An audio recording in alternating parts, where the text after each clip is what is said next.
Okay. Hi, Aimee Smith. Welcome to A.Putnam's Women in Golf. Hi, thanks. I'm excited to be here. Absolutely. Oh my gosh. Likewise, I can't wait to get into some good questions and just learn all about you and your past and like current status with golf. Yeah. And I first off have to call out that you have a much better backdrop than I do. Well, so this is almost by mistake. So I do videos and like Zoom calls upstairs in my studio. Yeah. Uh, but we are going through a glitter Play-Doh mess. It's like a DIY thing. And so I went up there this morning. I'm like, I don't have Have enough a time second. to make this presentable. Yeah. I don't So know. This might be a real. I'm sure your studio is awesome as well, but that yeah. is a good backdrop. What Yeah. course is that? This is Royal Dornick. It's number Okay. 13. Yeah. So it still has to Oh be my varnished, but gosh. I freaked out last minute. I'm like, all right, well this is better than that.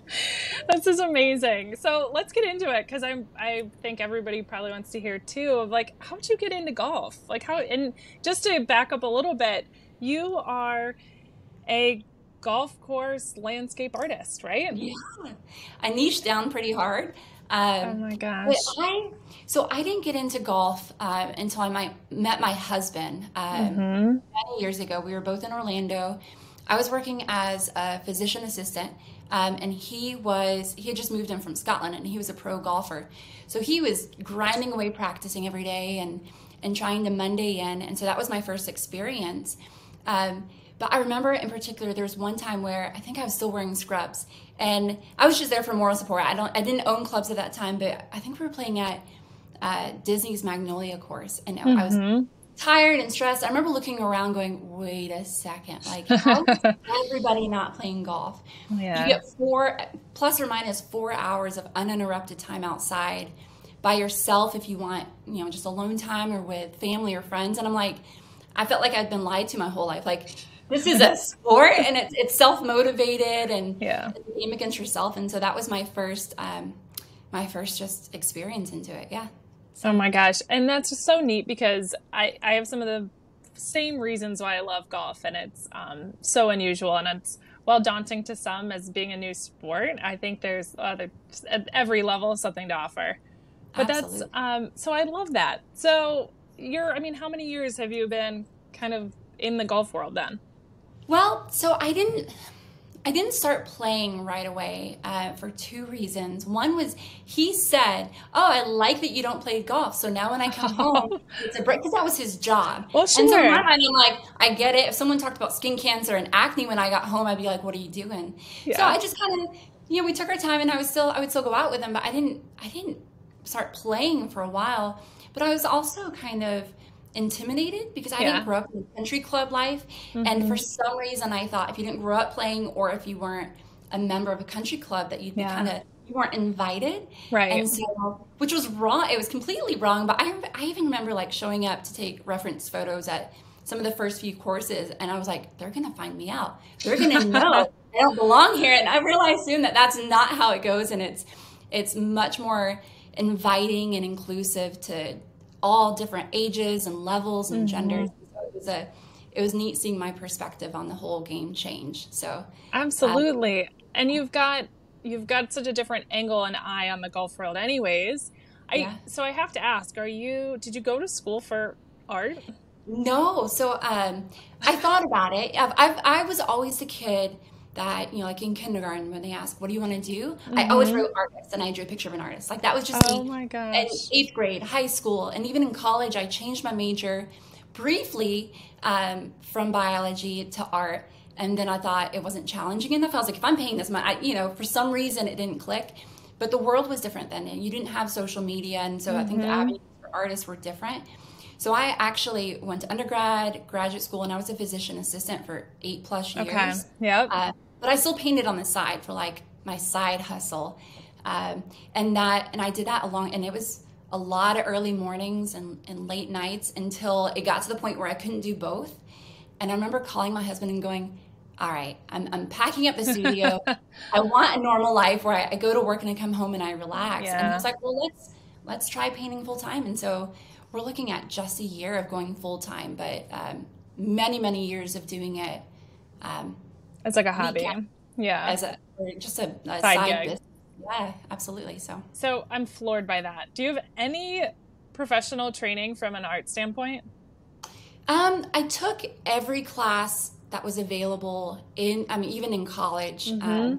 And especially, and growing up, I had the most amazing mentors and teachers in high school, and that's where education is still so important to me. As for Mm-hmm. kids, if it can change your life, and they kind of instill that, like, oh, you're good at this. Oh, here's how you can tweak this, Right. and now just I'm still part of local groups, where we meet up and paint, and just you still keep learning. And I think that's one of the cool things of, and maybe I'm more new school where you don't have anything you want to learn when it comes to Mm-hmm. art is online. You can Right. communities and everything. So Mm-hmm. I kind of get that insecurity where I'm like, I didn't go to art school. What am I doing? And then I realize I'm like, well, unless they're teaching, I don't know. It's neat to continuously learn. But no, Yeah. I didn't receive any. I don't have a degree in art. I It's do in yeah. incredible. Yeah. I just, because I don't think anybody would guess that that's something that was kind of self-taught, or I honestly thought you had just background in art, you were an art major and all that good stuff. So No. that's even, to me, even more surprising and just stunning. Your work is incredible. I was sharing with a friend because they were like, "Oh, who are you meeting with?" And sent her your profile, and she was like, "This is unreal." And the process I love on your page, just that you show the process, and there's Yeah. so many layers to it. And I have to ask, like, how long, so the painting behind you, how long did that take? So this one, it kind of depends on what's going on at the time. Yeah. So we've had a lot of daycare germs and being out for a week or two Yep. and everything. But I would say it depends on the size. So this one's a couple of months. And then in between each layer, I work mainly in oil paint, and so Mm-hmm. they take a while for each layer to dry. And Right. so it's moving around, but it depends. And depends on how much details too. So sometimes a few weeks to a month or two, or sometimes even 3. So it just depends. Yeah. So Incredible. it's fun. So what happens when you like mess up on your, I don't know, halfway through the painting? Is oil paint forgiving? It is, and I think that's something I was thinking about the other day, where specifically, so there's one. No, you can't see it because I'm in front of it, but there's one part where there's a lot of different grasses and variations, um, and I build from dark to light, Mm-hmm. and so usually I call it the ugly phase, where you just have to push on through, and I Mm-hmm. don't even ask my husband what do you think, because I'm gonna get a fake answer, and I've learned that affects my self-esteem, For and I just sure. avoid it. Like, we're not going to Um, ask. Yep. yeah, no. But so I've learned that at the beginning it would trip me up when I'm like, you just see the ugly face and you think you failed, and you're like, why do you throw it away?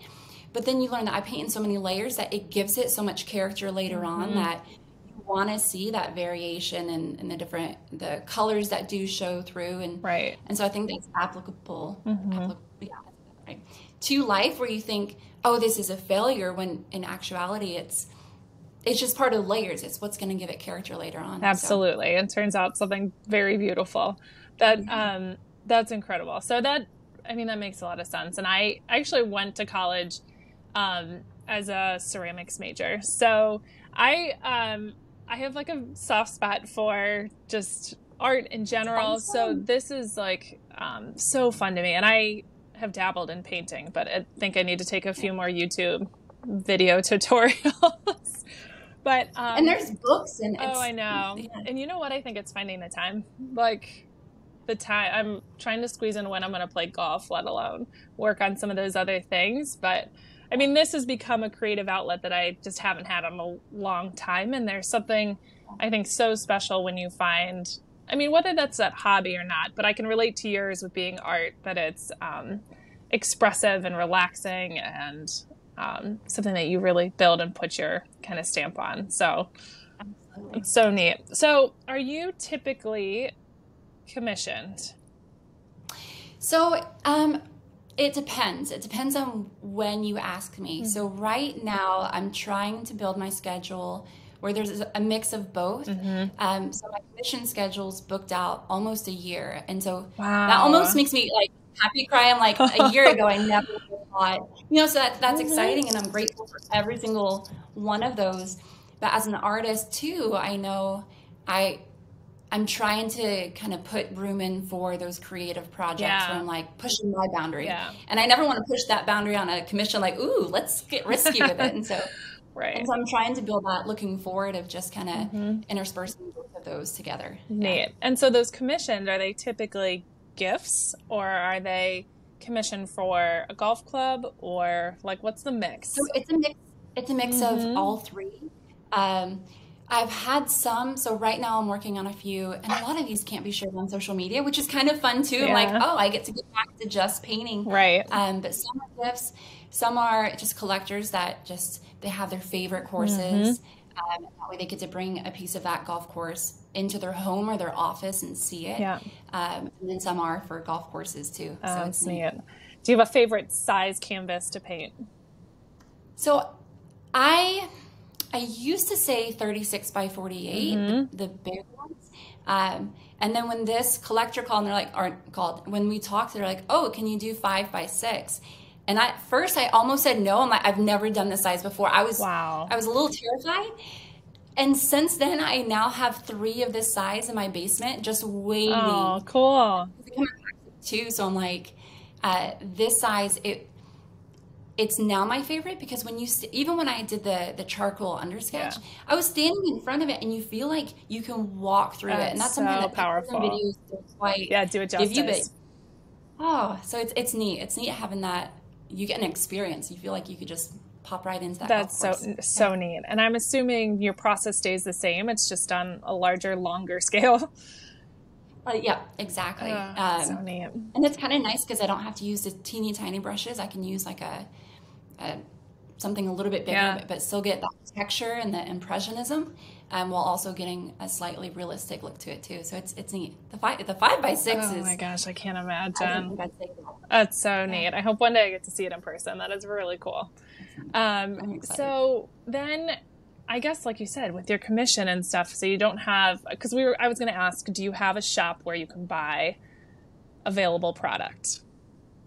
Yeah, so I have just a basic Mm-hmm. website, where the originals, and it lists everything that I've done, just a portfolio, but Yeah. it has a few originals that are available. I call them those are my creative Yep. projects, and then some fine art prints of the ones that I've done in the past Okay. too. So Neat. it's a good mix. Neat. And Yeah. then one of the questions was, what's kind of the price range when you go from, one of those smaller on your shop, and I guess you can speak to the print as well, and then all the way up to something behind you. What's kind of that range of what that looks like? So I guess I'll answer that like how I would ask like someone asking about a commission. If it depends on the detail, Mm-hmm. and how long something's going to take. So one of the smaller ones, and I think the smallest I'll probably go now, just because I like getting a lot of the detail in, and it's Yeah, tough with a 8 by 10, definitely. but like the 18 by 24, I don't even know off the top of my head, but it depends on if they give me a simple course or a Yeah. simple. I used to do portraits. Then obviously I say, okay, well, I think this is going to take. It's based on time. Right. Like That I makes think a this lot will of take sense. It's like an long. hourly rate. Yeah, Mm-hmm. absolutely. Versus if there's something with a lot of buildings in it. Yeah. So the one that I'm looking at, the 5 by 6 now, I hope to do like a bird's eye view, and it's going to have a lot of buildings. And so in my mind, I'm like, that's going to take me a little bit Yeah. longer. So it just varies. That's really neat. Have Um, you ever done a bird's eye view painting? yeah. So when I go, I like Are I used to think it was most of yours considered a bird's eye view landscape? some Okay. most. I would say most of them. Okay. Um, I like to take most of my. I'm weird. I think I like to make things as difficult as I can make it. But so I like to take my own reference photos and so I became drone certified, and so I like to get a mix of both. So when I go to a course, I'll bring my big camera and the drone, and then I'll take a variety of sunrise and sunset shots, and then So we kind of go pretty. through and see which one has a good composition to Yeah. it. And so sometimes that's a drone shot, and sometimes that's one from the tee Got box. it. Yeah, And I'm yeah. smiling and laughing because I had somebody named Stephen Smith ask me, who does your drone photography? Really? Oh, I yeah, that's my I husband. know, Yeah. I know. I was like, I hope she has a good That's answer because I was assuming it was him. And I was like, well, I hope she has a That's really good answer for this, or the right answer. that's a very team question. So that's I love your erection. You're like, what? Hold on a second. wait. Oh I yeah, know no, that that's one. him. So he helps as well. So cool. But my mother-in-law helped too. So we were Cool. in Scotland on the last trip, and my husband had to stay here. And so my mother-in-law was up. I think we got up at 4 o'clock one morning, Hmm. and we waited for the sunrise. And so she was a trooper too. So it's not just me. I do have That's help. so Yeah. neat. So is his family in Scotland? Yep. Yeah. I've, They live near Edinburgh. oh my Yeah. gosh, not a bad family trip. No, not at all. That is so neat. And then you have one daughter, right? How old is she? So Maggie, she's 4. And her name is Maggie. She's incredible. Cute. So she's 4. Does she dabble in golf at all yet? We're trying. It's young. And so yeah, she's young, but I think it's one of those things where because I didn't grow up with it, Yeah. and I mean, anyone can see it's not just a sport. I mean, you get that community, Yeah. but you get that networking as well. And so I feel like it's just a skill to have. Mm-hmm. And so we're trying to just introduce her where she's comfortable on a golf course. And so we have a local course here that's 9 holes, and they have a hot dog stand. And so Oh, perfect. she knows every time we pass it, she goes, "Oh, I want a hot dog." And so it's, I don't know if it's priming her like an experiment, but Yeah. so, but she'll hit it, and she's very confident on the course. So I took her cousins, my nephews, and she had been on the course maybe one time. And so the second we get up, she's telling them, she's got her little driver, and she goes, "Watch this, I'm good at this." And I'm like, she couldn't hit the ball, but she still had all this confidence the whole time. I love And so it. That's half the battle. I swear. I think we could all learn from that. Absolutely. Oh, that's so sweet. That's going to be fun for you guys to do that as a family. And your husband works in the space as well. I didn't know that until I was like, oh, who's asking about who posed this question, and put 2 and 2 together. So what does he do in the business? So he's the director of health and fitness at a local club here in Nashville, Troubadour Golf Club. And Yeah, so, beautiful. So now he gets to play golf for fun. That's a nice balance. That's a good shift, and for you guys as well. How often do you guys get to golf together? I mean, we have a 4-year-old, so we try. And just with busy work schedules, so we have a new goal, and that's to go at least once a week, even if that's just to the range, just to hit balls.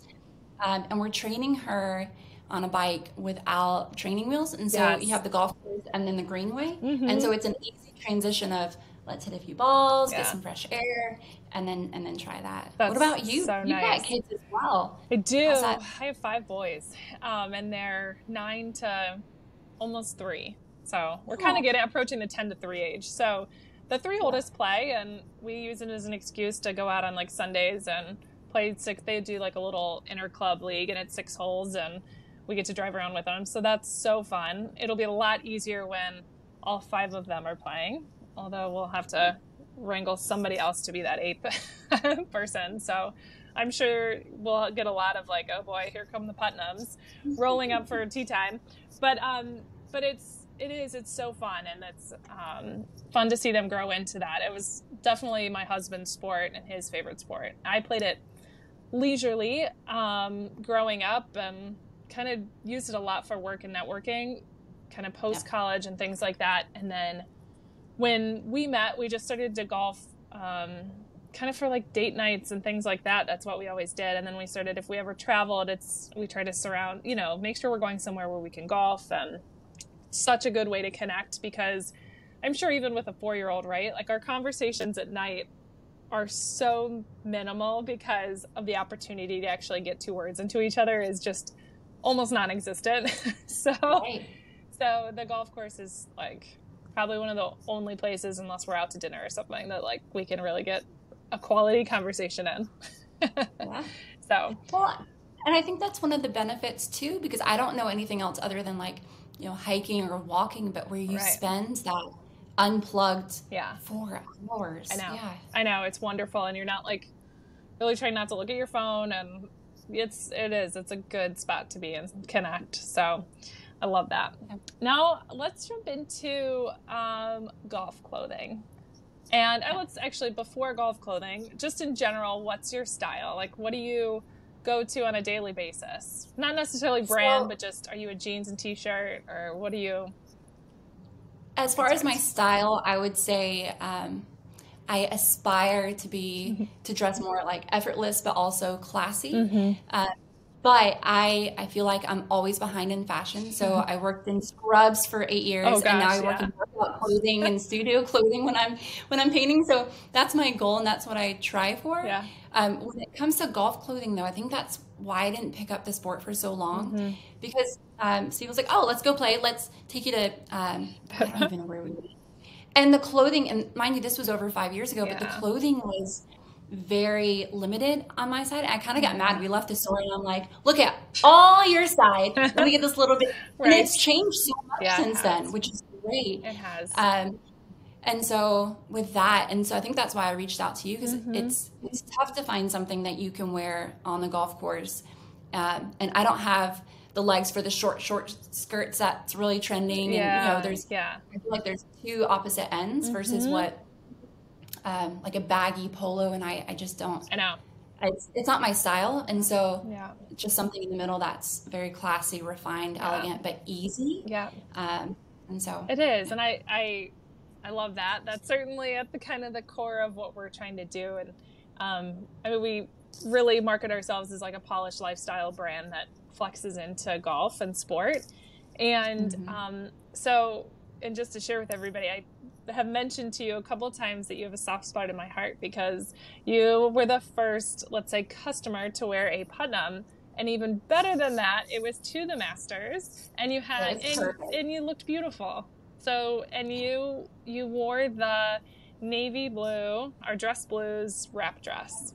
So, It It was perfect. So my husband, one of his best friends from college, played in the Masters, JT Poston, and mm-hmm. so we were able to go to the practice round. But he sat on those tickets and didn't tell me. He wanted it to be a Oh, surprise, cool. and so I think he gave me like maybe 4 or 5 days, and I freaked out. I'm like, I don't know, and I don't think, and if you haven't been, you don't know Oh, what to no wear. way. Right, right. But I remember your brand from the PGA show, Mm-hmm. and I'm like, hold up, this was classy. It was easy. It was a nice crossover. And so Yeah. I reached out, and I thought I was being just not tech savvy. I couldn't find your website, the part where I hit order, and so you were just an angel. And you Oh, made sure it got here on time, and so it was perfect. Yeah, I was so excited at that opportunity, and it's I don't know, that's so rewarding, and it's so fun to meet people like yourself too, that I think connect with it, and I think love the versatility of it. You looked amazing, and hopefully you'll get lots of wear out of it outside. I know I kind of well, the fabric, that's something that it looked like a well put together, classy, easy mm-hmm. dress. But when you feel it, you know you can play golf in it Right, too. And so right.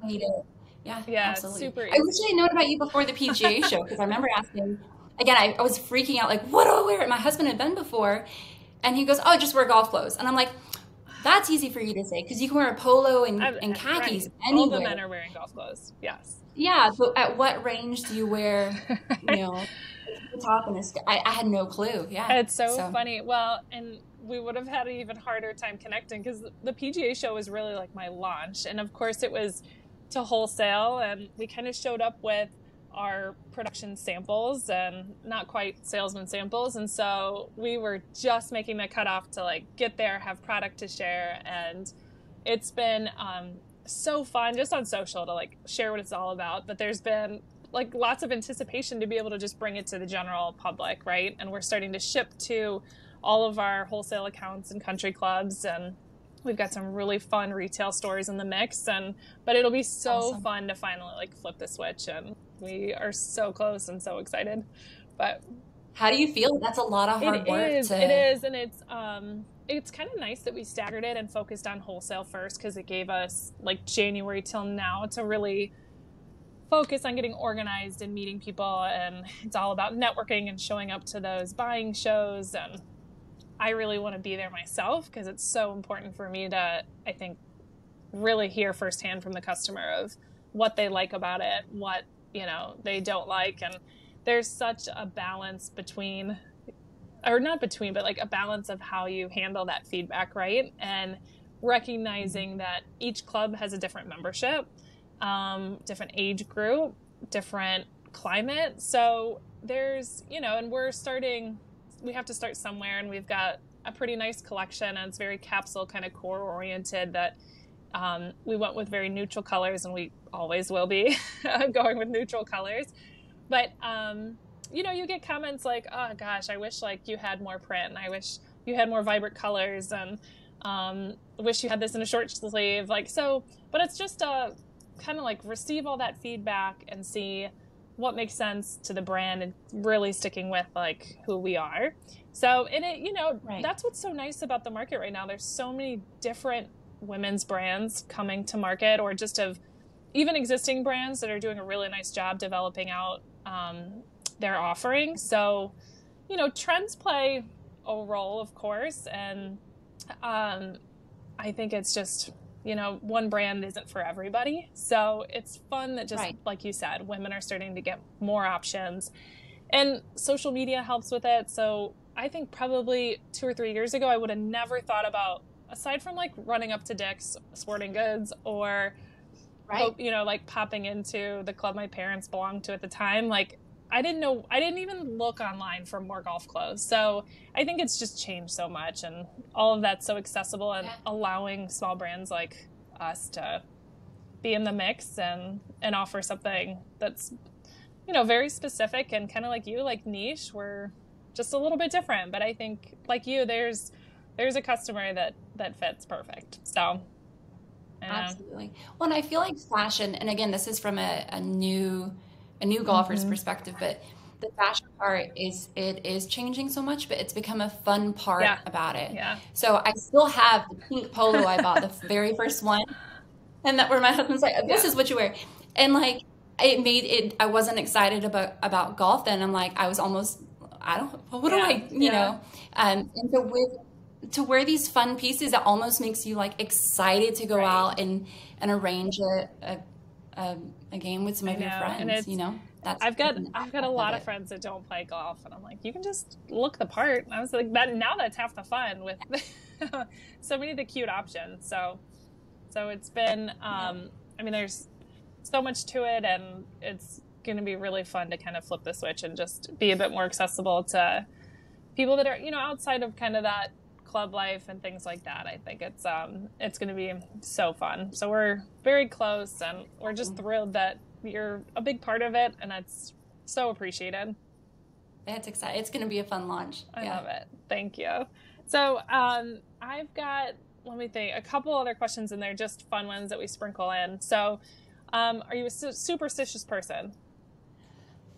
I wouldn't say superstitious. It's more of, I like routine, and I know, like, so for example, my morning routine, I've got it down, and I'll try and experiment, but I try and, when I wake up, drink my coffee, but just try and stay as positive as possible during that first hour, 2 hours. Yeah. And then it almost backfires, because then if I get frustrated, I'm like, oh, there's my whole day gone, because that first 2 hours. And so, but otherwise, I don't think I'm superstitious. Just staying in general. grateful. Yeah. And I think with kids, you almost have to find a routine, right, to juggle it all, especially working and the time that you put in. Do you work late nights? Like, does she go to bed and then you kind of plug back in and paint?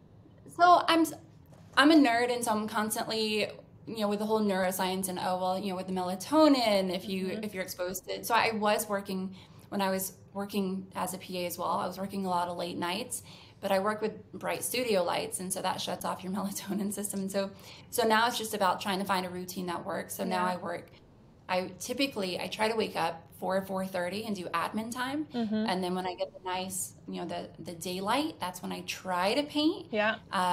And then this is new. I'm trying to shut off at like 4 o'clock or 5 o'clock. That's good. And I'm trying. I mean, as a business hard. owner, it didn't happen, but so it's just trying to get into that routine. I'm work in progress. But I think it's also, good luck.